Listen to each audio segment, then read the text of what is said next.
Hello and welcome to the Squeaky Bum Time Podcast, presented on the Chop Sports channel of the premier streaming network. We are recording this on August 20th, 2020. I am your host, Laurent Courtines. In this episode, Chelsea sputter again in London. The Ten Hag evolution meets the Ange Ball revolution, and we talk some early themes of the Premier League season. But first, City dispatched their first challenger in Newcastle United. But before we get to that, please like, share, and subscribe to the show. Like, share, and subscribe to the show. Like, share, and subscribe to the show. And don't forget to find us on Top FC News, along with Chris on YouTube. We are everywhere. We are making things happen. And let us get to it. Newcastle versus Manchester United. Versus Newcastle United, excuse me. Doesn't Manchester United wish they were in that spot? Just a really, really good classic game. City controlled most of it.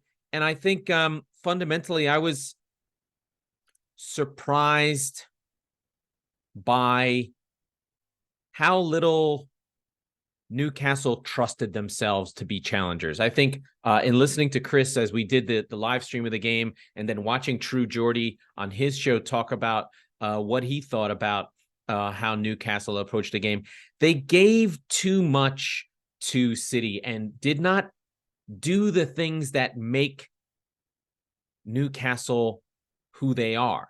They didn't get in City's face. They didn't knock guys down. They didn't do any of the things that they wanted to do. Yes, they had the structure of the press. They had the structure of trying to get in City's face, but it didn't seem that they had that extra yard and that extra effort of fight to try and really disrupt City. When City get disrupted, it's when teams do things they're not expecting. They man mark them, or they sit really deep and then hit on the counter, or someone like Brentford, who are very, very physical, but also sit very deep. So I didn't see that from Newcastle. They did do their thing. They were very much like the second Arsenal game, if you will, where Arsenal came and really tried to press City, and City found a way by going route one, long balls over the top, long balls through the midfield, just overriding the press entirely,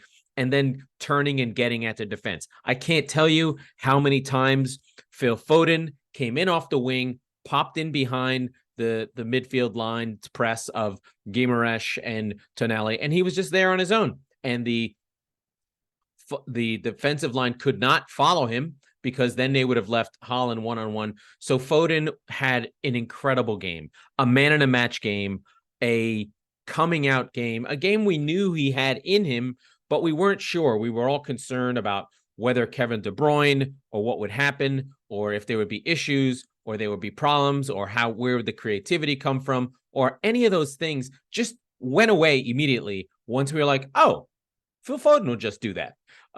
So just an amazing performance all around from City.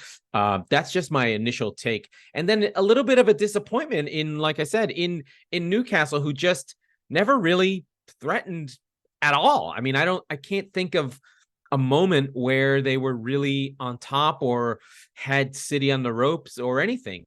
Bruno had a couple shots here and there. Almiron got on the wing a couple times, but seemed tentative and afraid to attack Akanji, afraid to attack Gvardiol, who was playing in the fullback position, and just afraid in general. They weren't ready for the moment. And I think that True Geordie and Chris in the live stream made two really good points. And I think this goes back to the old school saying that, if you remember from Manchester City, Pellegrini used to use this word. It's a Latin American word, and they don't have a crack. That's what they're missing. Bruno thinks he's that. Tonali is a high level player, but a personality, a winner, a doer, a superstar, something that lifts teams in the moment, that says, I belong here. We're winning this goddamn game. I guess in some sense, what Jude Bellingham has already become at Real Madrid, or already had, or you could sense. You as Pep Guardiola says this a lot, you have to smell it. You have to smell the kind of desire. And I don't think there's that player yet in Newcastle. They gave too much respect, and maybe they'll grow. They've been great. They've been fantastic. It's not a bad performance at all from Newcastle's perspective, but they did not impose their force or what was in them. They didn't have a mentality that they went to the game to win. They didn't think they could win. You could sense it throughout the team. I don't think they honestly believe they were ready for the challenge of Manchester City. And City did not, obviously, not have their players. I mean, City's backline was Gvardiol and Ruben Diaz with Akanji and Walker. That's a group that's never played together. Rodri, we know, but Kovacic playing in the midfield and is only his second game with Julian Alvarez in the middle of a three behind Haaland. So a weird team. Grealish is still not really creating. He's kind of not making enough offense. He's doing his offensive thing. He's doing his work. He's doing his pausa thing on the wing where he sits in the corner and kind of has the ball, but he hasn't provided any service to Haaland. But it was all Foden and Haaland just connecting the whole time. And Haaland had a terrible game. Really, really bad game. Phil Foden put him in at least 4 times that I can think of. If I look here at the stats, if I go to look at Phil Foden, 9 shot creating actions that he was a part of. 9. That's a tremendous amount of time on the ball, making things happen. Led the team in progressive passes, just successful take-ons, just created the most out of all the players on the team. And he did set up Julian Alvarez's goal on an amazing, the pass from Kovacic, the reverse ball fired it into Foden, who had peeled off into the box on the other side. But then another reverse pass into Alvarez, who then takes a one-time top bin shot.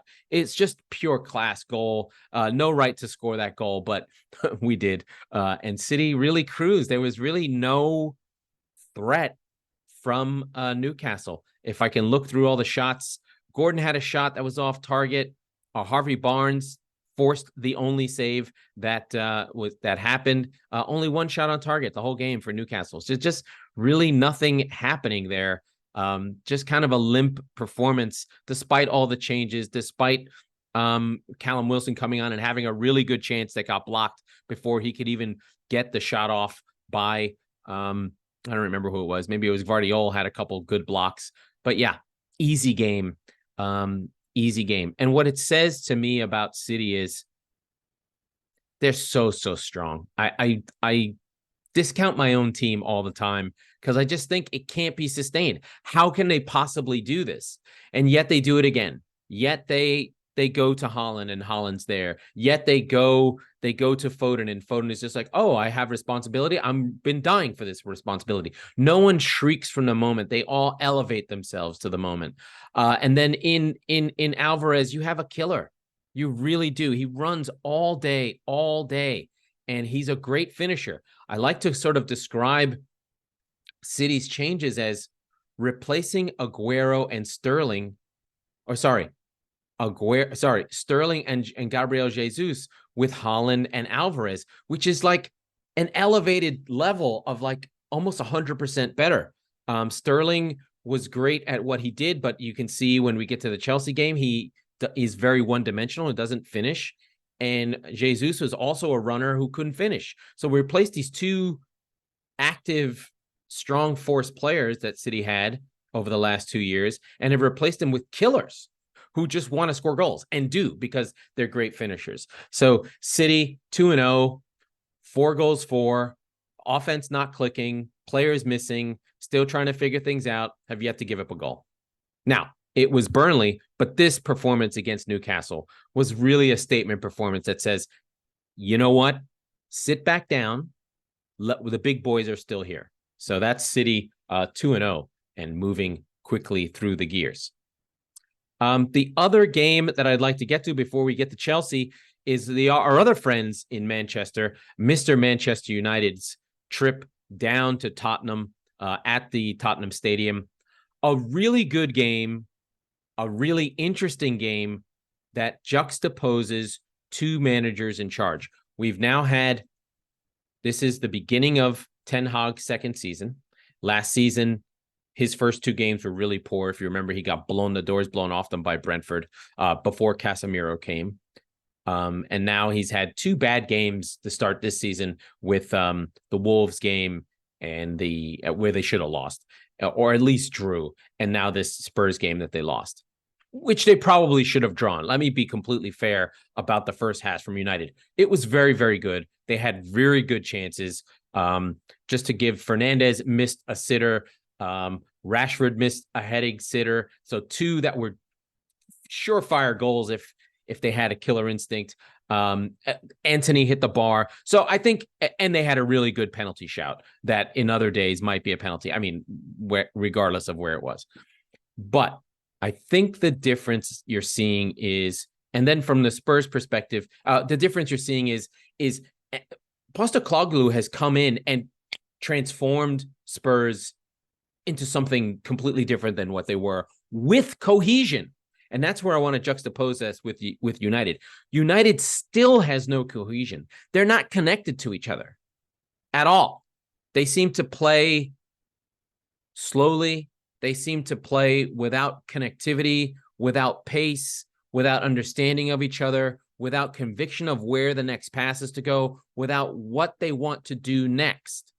It's very strange that this coach, Ten Hag, who, by all intents and purposes, is a good coach, and we've said it a million times before, last season was a great season for them. They really did great work, and I would applaud Ten Hag. I mean, I have a million times.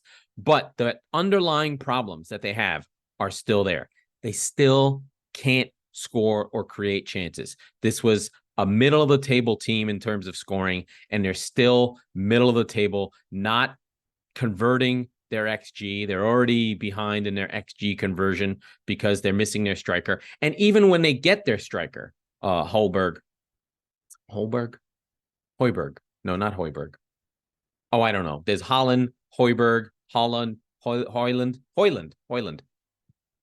He's only 20. He's had one season in Serie A and scored 9 goals. So they're hanging their season on this guy. Very interesting from the United perspective. Yeah, like I said, they're underperforming their XG already. So very strange for United. The other one is on the Spurs side. What a change. What a change. First half hour of the game, they really couldn't get connected. They really were having a hard time dealing with United's sort of moments and pace. Kind of were odd to be there. A lot of 20-year-olds, a lot of young kids playing in the team. Papa Sarr was in, who was really good. He took the replace of Skip, which made a difference because I don't know if Skip is the type of player you want in an offensive position, but they got her about the pitch. Basuma backed up his first game with another good game. I really love Basuma. I've always loved Basuma. Do you notice the trend? These players from Brighton are really, really good. They were really trained well. They know how to find people. If you want to find a player, go find one from Brighton. But in the first half, it was all United. The first 6 shots of the game came from United before Sarr took a shot on 16. Then there was the next shot from Spurs was Kulusevski on 25. So the first half was completely dominant by United, and they were hard done and probably should have had a goal for sure. Had to make what's his name? Vicario had to make 4 saves in the first half alone, and the Marcus Rashford one was a 100% goal that should have happened, and he missed. But as the half got to the end, Tottenham did grow into the game. Pedro Porro hitting the woodwork, Kulusevski getting his shot saved, and Spurs were able to take that momentum into the second half, and the second half was all Spurs. United didn't do anything didn't have their next shot on target until 56, the header by Casemiro, and it was really a masterclass of a team growing into itself, growing into confidence. And if I can't tell you, I giggled as I watched Spurs just going from where they were with Conte and Mourinho to where they are now. Just an unbelievable transformation. I think it's the transformation that United fans thought they were getting with Ten Hag. I mean, just through the team, Sarr was incredible getting on the ball. Basuma on the ball. Madison all over the ball. Son was the only weak link. Richarlison had a bad game, but the midfield of Spurs just completely controlled the game, along with Destiny Ukogi, who's kind of playing in the midfield. I would give some shout out to Van de Ven and Romero, who were on their own a lot, had to do whatever they could, and the goalkeeper, Guglielmo Vicaro. So Spurs will do better defensively, and they probably should feel happy about the result, but a draw would have been, even a 2-2 draw would have been a fair result. But Sarr's goal was taken really well after running through the entire midfield. No United player picked him up. And then the second goal, an own goal by Lisandro Martinez, it was really a Ben Davies kind of flicked it. But that had been through a 5-minute period where Spurs were just knocking the ball around. There was a moment where they're knocking around the ball around the edge, and Sonny's dancing around in the box, trying to find room for a shot, laying it off, back heels. They were just playing through United as though they weren't there. And I have to say that I am in love with this Postecoglou thing. It feels like something. You know how you know when you feel a thing that's a thing? I feel something has happened with Spurs. They're exciting. It's trouble. It's chaotic. It's going to be madness. So we lose a dark arts team and we gain the light, and we have more and more teams from the light in the Premier League, which should hopefully make for better teams. The funny thing is that as I talk about my beloved Manchester City, we're kind of one of the darker teams now. Yes, we play, but it's very possession based. It's very defense driven. Yes, City score goals and people are going to laugh at me, but it's much more pragmatic. A lot of long balls, a lot of back fours with 6'4" defenders, even in the fullback position. So City are actually defensive, and no one knows it, but they are, which is pretty funny. Even though Haaland scored all those goals, it's not mixed through the whole team anymore. It's just Haaland. So we're very much an old school kind of English team, whereas the rest of the league is trying to be Pep from 3 years ago, which is pretty funny. Interesting game. Enjoyed that for Tottenham and United. Not sure where United go from here. I'm sure they'll be fine.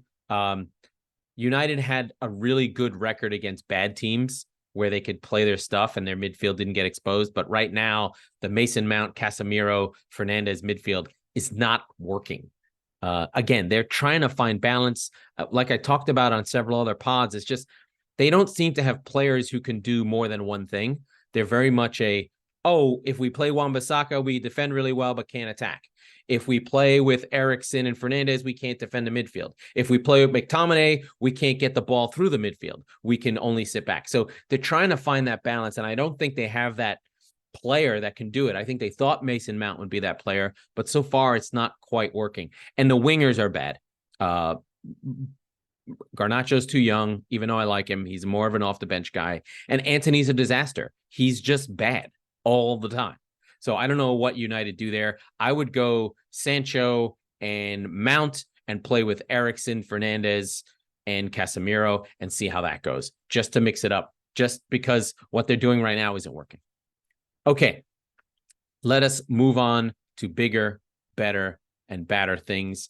Talk through the West Ham Caicedo debut, and then we'll get on to Liverpool. So it was a good game today, I thought. West Ham hosting Chelsea. Chelsea are very much a work in progress. They're still trying to possess the ball, still having problems figuring out who they are. They kind of don't know who they are. And when you play a team like West Ham, who are so connected to each other, I think is the big thing.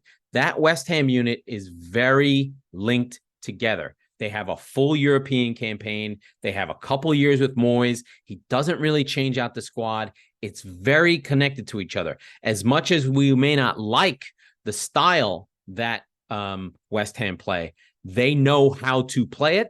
They know their roles. They know where the ball's going to go. They know who's responsible for what. And as a unit, West Ham showed that a unit that is willing to work and graft for each other and see through moments and keep fighting and pressing and going can beat and overtake a team with more talent. Because the Chelsea team does not have connectivity with each other, because how would they One, the players are all very young. I think their average age is still just 24 years old. And many of the players have never played with each other. So they're trying to get where they want to go without really any cohesion with each other. And I think after the Liverpool game, where I thought Chelsea were fantastic and had a nice draw, to be fair, this was a step back. And I think to be expected.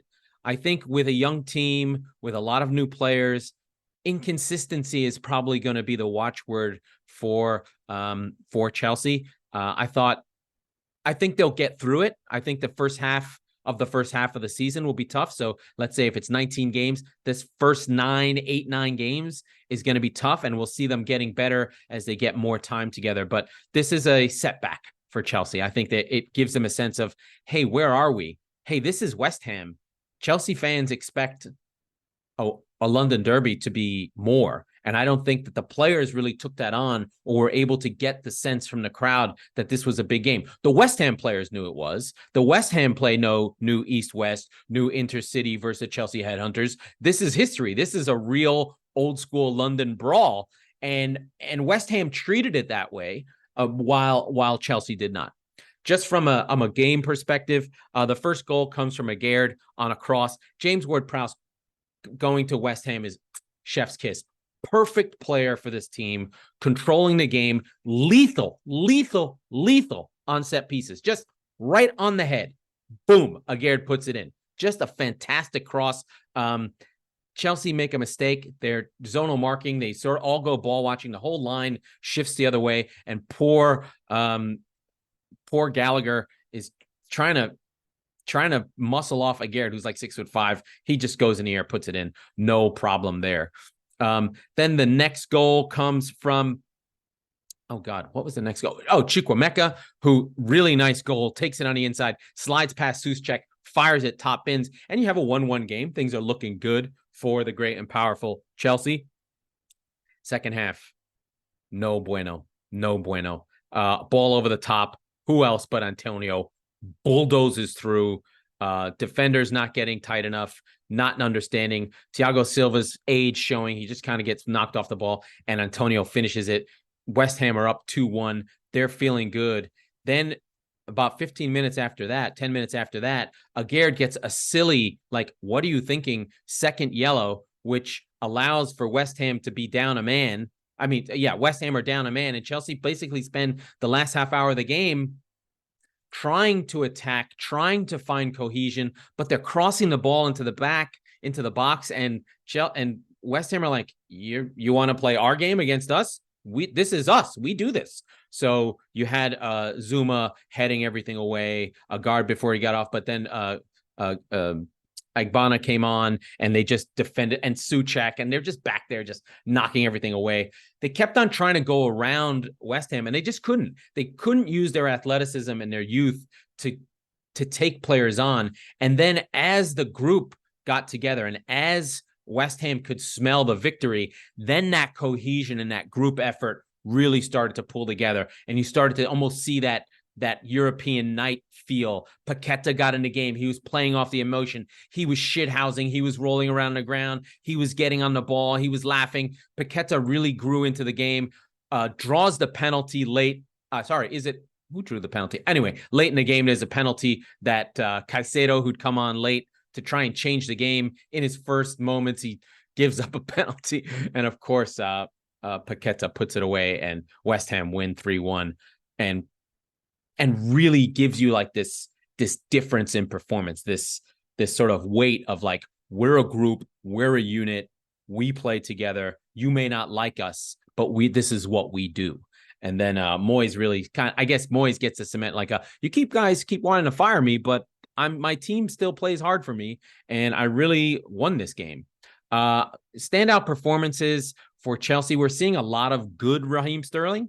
A lot of getting on the ball and trying to get at people, but that end product when he gets to the byline is still bad. I still think that the best version of Raheem Sterling is him not on the ball, but making those runs in behind where someone finds him. But you've got to give him space so that he can get in behind. Right now, he's playing Liverpool style Raheem Sterling, 2014 Raheem Sterling, where he would just get past people and just kind of try and create things that way as a winger, when really his best role is using his physicality to move the ball through the midfield on a run, but then letting the ball go and trying to get to the back post for someone else to play him in so that he can get those tap-ins that he lived on for City. But as he's at Chelsea, he's on the ball a lot, and his worst skill is his final ball.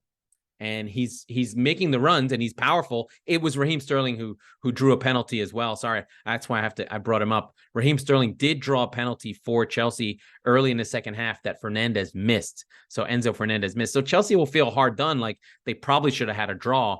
But again, the power, the connectivity, the group effort of West Ham showed through in that game. And I give them a lot of credit. So a lot of the narrative, of course, is now Chelsea are winless in their opening 2 games. Not the end of the world. I don't think they're dead in the water or something terrible, but I do think that the narrative of the money they've spent doesn't guarantee anything. I know narrative is money wins, blah, blah, blah, but the fact of the matter is they paid probably 50% more than anyone would have paid. So my joke has been, yes, it's $1 billion squad, but it's only got $250 million worth of talent.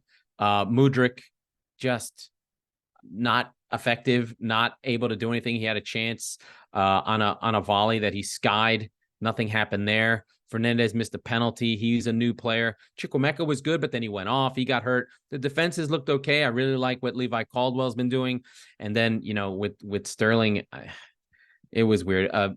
Nicholas Jackson put himself about, had some decent runs and was trying to do things, but he didn't get on the end of anything really that we could write home about. Let me just make sure I've got that right on my friend, Mr. Nicholas Jackson.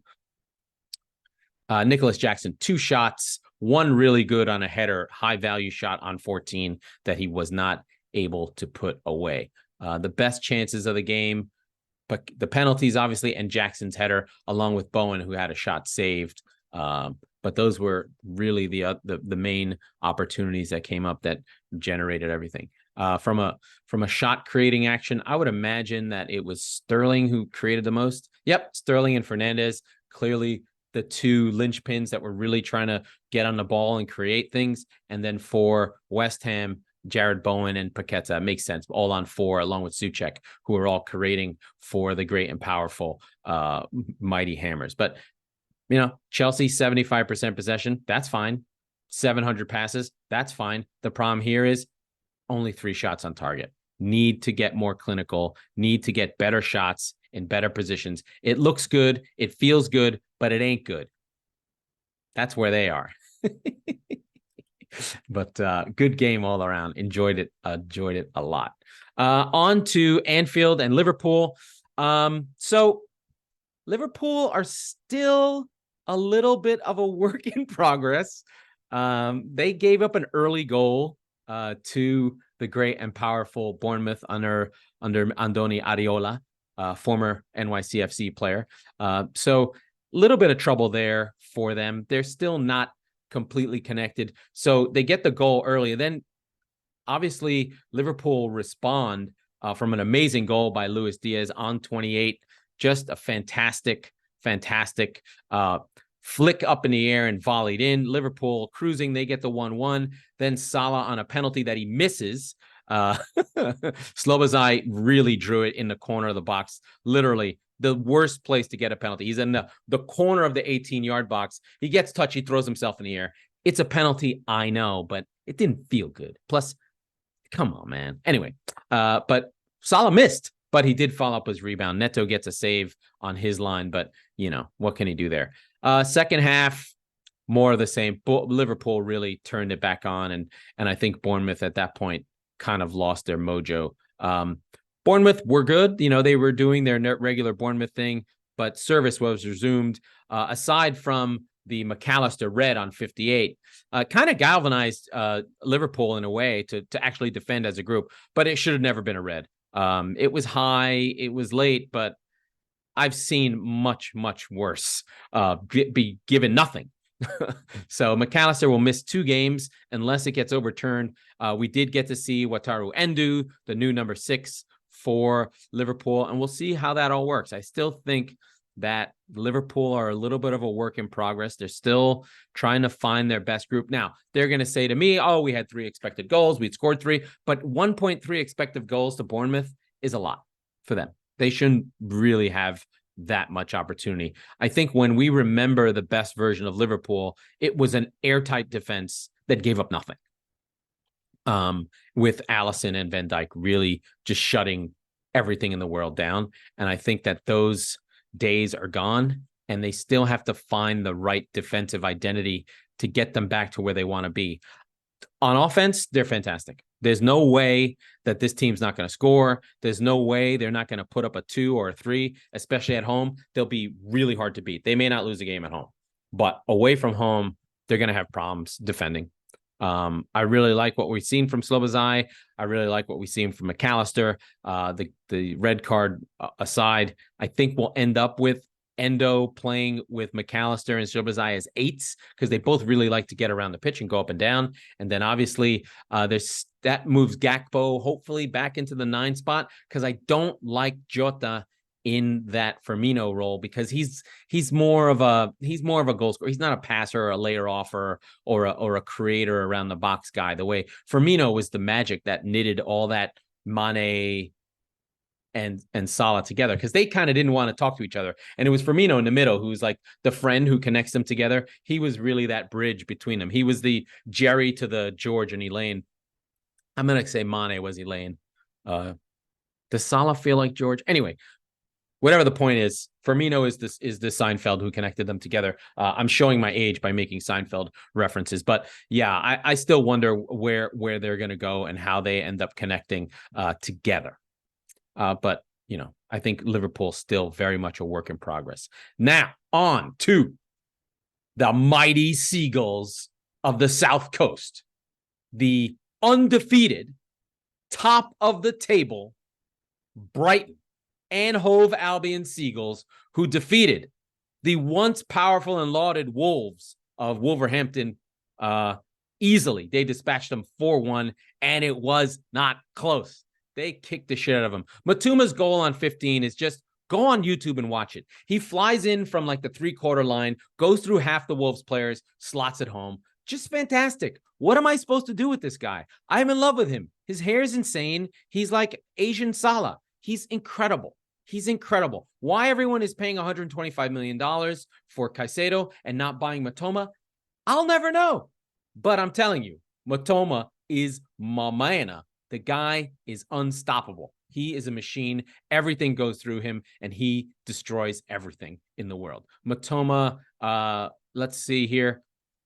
6 goal shot creating actions along with Danny Welbeck and Ciso as well. Solly March got 2 goals. Purvis Estupiñán had a goal and an assist from the left back position. Kateru Matoma also set up one. He set up Solly March on his. Just an incredible performance. 4-1. They stomp Wolves into the ground. What United couldn't do, Brighton and Hove Albion could do. They go to the Molineux and eat the Wolves dog food and spit it back at them like destroyers of the universe. They are the Seagulls. They are mighty. They'll steal your lunch and fly away with it. They don't care. They're taking no prisoners. De Zerbi ball is destruction ball. This team, all it does is score goals. Of course.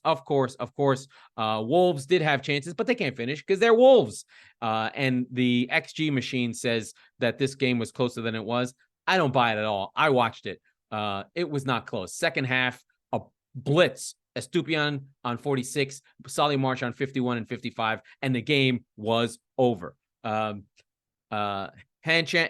Hee-chan did pick up a goal late on 61, but it was more of a consolation. It was a nice goal, if I recall correctly. But and Ciso setting up both Solly March's goals. They just have dudes, and they will come and kick your ass and take your lunch money as per usual. Dahoud came on late.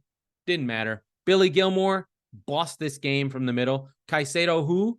They already had his replacement in Gilmore. Now he has the responsibility. Gross is still their leader. They're still rolling out James Milner because he can play half a game. They're still rolling out Danny Welbeck. Perfect mix of players in their primes, in Matoma, who's at 26, that are young, in Enciso, that are older, who can help the team along with Welbeck and Gross and James Milner and Dunk. Just a great mix of players who are over it and ready to go kick ass. I love them. I love them. Wolves are in trouble, but we're going to get to some teams that are really in trouble in 1 minute, and that team is Everton. Everton are bad. Everton are really bad. Everton are going down. Everton are moving players on. I heard Damari Gray was going to leave. I don't know what Sean Dyche's deal is, or that he doesn't want players to score or doesn't care. He needs a little Maverick in his side. And I don't mean Pete Maverick from Top Gun. He needs someone who creates something out of nothing, because this team right now is devoid of anything. Danjuma did come on for them. Dominic Calvert-Lewin starts the game, gets his face smashed, and Aston Villa licking their wounds after the 5-1 that I anointed Newcastle, the reigning champions. Aston Villa just they lit Everton up. Easy game, no problems. A walk in the park, really. They showed their force, they showed their power. And a team that was never going to get into the game. Once the second goal went in, you knew Everton was done. Then they just started making mistakes. My friend, my favorite whipping boy, how Michael Keane plays in the Premier League is shocking to me. Like, I know he's shit. Every time he plays, he's shit. How come Sean Dyche doesn't know he's shit? Why they let Connor Cody go, I don't know. If you remember, in the run-in down the stretch, they went to a back three. Connor Cody played in the middle with Tarkowski. I don't know what they're doing. Unless there's injuries that I don't know about. Why Mikalenko's not playing anymore, I don't understand. Did he get hurt? He's better than half the guys on this team. I'm not sure about Dyche anymore. I'm not sure about whether Everton will make it. They're making no changes. They're not buying any players. So it's madness to think that this team will stay up just because they have Dyche for longer. That's the reason. I'm not sure about that, especially as they continue to lose players and don't really see a path forward. Like, you're just going to rely on Calvert-Lewin. You're not going to get a striker. You're going to think Magic Mopé is going to come back into it. He's too busy, trying to stoop people's wives and has forgot how to score goals. He hasn't scored a goal in almost a year. A year. That's really bad. And he had another chance today and couldn't put it in. In the first game, they probably should have won if they had a real striker. I mean, put anyone not Mopé there. I'm not sure. I'm really worried for Everton. Usually teams that go down circle the drain for a few years. They're really taking up that Sunderland stank of a few years ago, where they kept on changing managers to try and keep themselves in a division. And I could see Dyche going if with 10 games to go or 15 games to go, they think that a change will make a difference just for the sake of changing Allardyce or something. I'm not sure. I'm really worried for them. On the Villa side, McGinn was great. Luiz dispatched a penalty that Ollie Watkins got, the same penalty that Onana didn't get called for.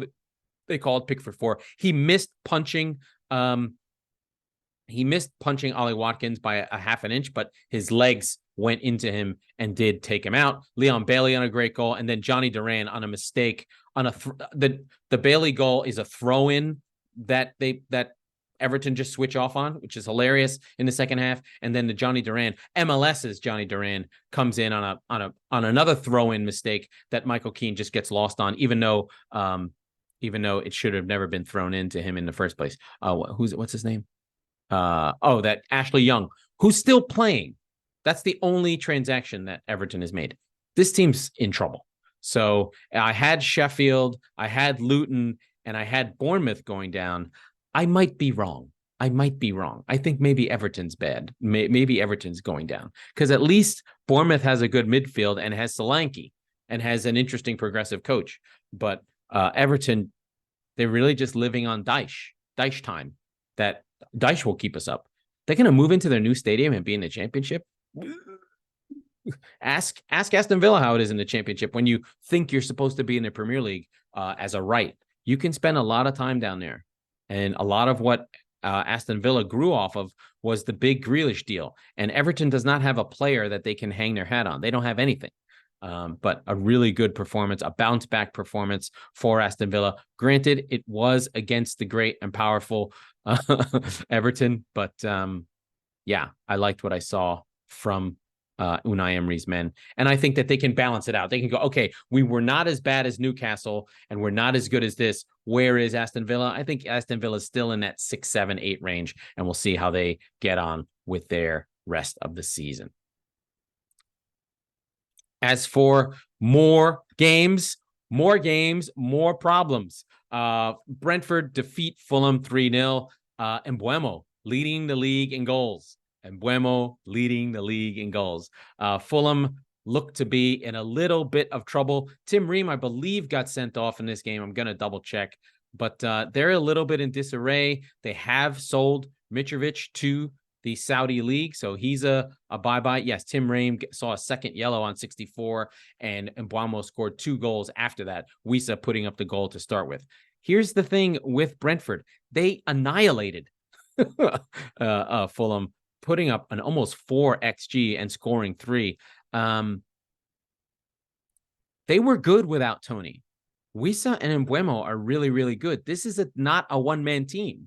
This is a good squad with a really good coach. And as much as I wax lyrical about the great and powerful Brighton, Brentford are the other twin peak of Moneyball teams, both run by gamblers, both in West London, both smaller clubs, both with good local history, but not at this level, and both being run to perfection, to the T, doing the things they need to do in the context of their club, in the context of their structure, in the context of their coach that lets them win the way they are designed to win. Brighton does it one way with great recruitment and forward thinking and front foot football and great recruitment. Brentford does it another way with defensive solidity, counterattack, and spirit coming from Frank, both reflecting their managers, both perfectly run Cubs. I could see Brentford or Brighton finishing in the top 10. They both did last year, but maybe they'll both be 6 and 7. Maybe Brighton will be 4 and Brentford will be 6. I still think Brighton are better, just because when you're an offensive team, your highs are a little higher. If you're counterattacking, you've got a little bit of a ceiling unless you're Jose Mourinho, Chelsea, with like the players that he wanted exactly in the moment that they were there. But otherwise, I do love what's there. And then again, for Fulham, they do have Marco Silva, very smart. They did go down a man. Paulinho did come back, thank God. He did get subbed out for Bobby Reed after they were down a goal. But I do like where they are. They have a good goalkeeper. They have Tim Ream. Diop made a huge mistake to give up a goal. They'll get there, I think. But I am worried without Mitrovic where the goals are going to come from, because the back half of last season, they had a lot of problems trying to figure out how to score goals. If you remember down the stretch, they really had a dark period there when they sort of got out to a good start, but then really didn't get too much. They didn't create a lot either. Let's see. Harry Wilson had both their shots on target, low value, deep shots that just didn't go in. Otherwise, they really did not create any high quality chances versus Brentford, who, of course, penalties are worth $1 million. And Mbeumo's was like about as good a goal, about as 100% a goal as you're going to find. So we'll see where they get to. Worried for Fulham, because like I said, their underlying numbers last season, so they need a talent infusion before the window closes. So I think we'll see some action in the window for some of the lower half of the teams, lower half of the division teams will grab those types of guys. And then Friday night's game, Forest versus Sheffield United. This is a bottom attacking team. But what Nottingham Forest have is a goal scorer who can score goals. In Iwonyi, they do have Morgan Gibbs-White and Brendan Johnson. They have a trident. They have an attack. I think if Steve Cooper can let this team go a little bit and sort of let the handbrake off and let them play, I think they're better than the sum of their parts. They play scared a little too often, especially against big teams, especially against Arsenal. I think if they come out a little bit and punch some people in the mouth, they might be better off. They have been fragile in the past, where if they give up 1 goal, they give up 4. I think they've largely stomped that out, but they need to keep working on it. And I think that Nottingham Forest will stay up, but others don't. But I just happen to think that they will. Okay. Getting close to the end of the show. Please like, share, and subscribe as I drink a bit of water.